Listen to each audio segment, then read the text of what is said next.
Крымско-татарские сюжеты в истории Украины. 17 марта в Вознесенской гимназии номер 1 состоялась конференция, посвященная роли крымских татар в украинской истории. Рассматривали период от первой аннексии Крыма Екатериной II 1783 года и до сегодняшнего дня. В конференции принимали участие ученики и преподаватели истории со всех школ Вознесенской Николаевской области. Они подготовили видеоматериалы с архивными кадрами жителей полуострова.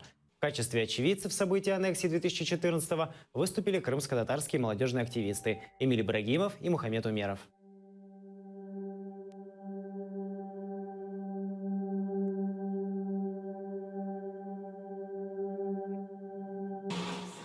Якщо в українців було два майдани, дві революції, помаранчева та революція гідності, то в кримських татар, окрім цих двох, в яких вони приймали участь, було ще 5 таких майданів, якщо їх можна так порівняти.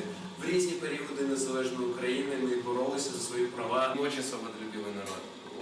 Очень свободный. Ну вот просто здесь многие не ценят действительно, что они свободны. Ну то есть они могут говорить, что хотят, делать, что хотят, да, там, ну реально свое мнение выражать, то есть абсолютно все вообще.